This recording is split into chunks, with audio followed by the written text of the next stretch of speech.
I think one of the common challenges parents face is this one of those things I should be strict about? Or is this something I should give grace and let it go? And in fact, I think some parents have a problem in the relationship together because one tends to be more strict and the other tends to be more relational. The reality is there are a lot of good ways to raise children. You can raise children in a strict home and they'll learn a lot of good things. You can help children and parent children in a very relational home, and kids can learn a lot. How do we know which one to use? The best answer to that question is, what does this child need, not what does the parent prefer? Because we have our tendencies, we have our wishes and our desires with our kids. But many times our child may need something different. I regularly tell parents, it sounds like you're doing a lot of good things in your parenting, but it may be that this child needs some different good things in your work with them. I'm sure that's why, as parents go through some of our programs, they find it beneficial for their relationship together because they're able to get on the same page better than they might have before. You see, both firmness and relationship are important in parenting. And sometimes we emphasize the firmness that says, no, this is what we're going to do. When I call your name, you need to come right away for a little bit. And the reason for that is because sometimes you have a hard time giving up your agenda. Or we might say to a child, I'm going to have you take a break. That means you need to go sit down and take a break and settle down and change your heart. And so sometimes we're firm with children in order to build some character that they need.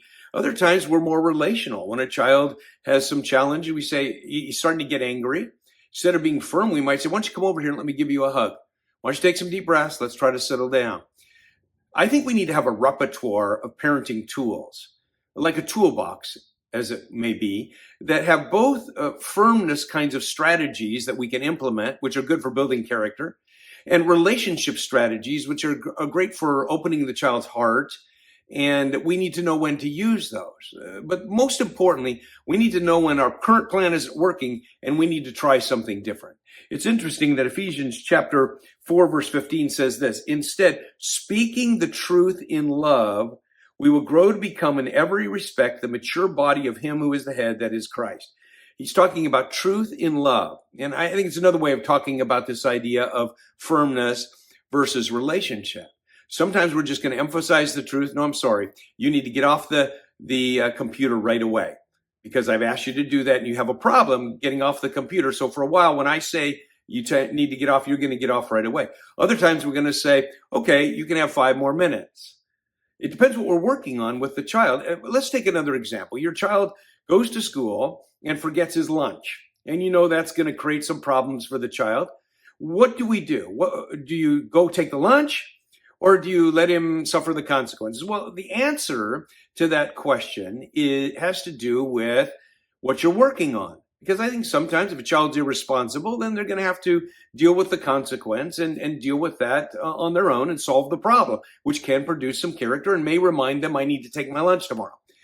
But other times we might be quick to take the lunch to school because we're fostering this sense of relationship, the sense of teamwork in our family.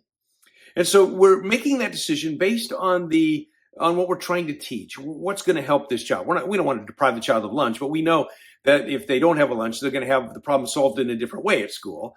And maybe the best thing is for that all to work itself out.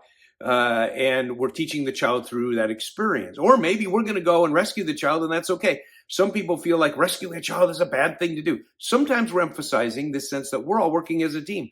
And sometimes I help you out when you forget something. Sometimes you're going to help me out. It depends what we're working on, but both of those are important. And parents would do well to develop their toolbox more and more so they have a number of firmness strategies and they have a number of relational strategies and they know what to use at any given time.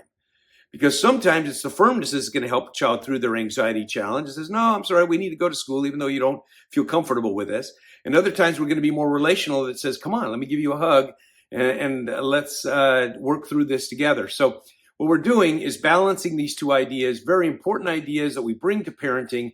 And as we try to bring that balance, we'll have a more wholesome approach in our parenting that won't overemphasize one or the other.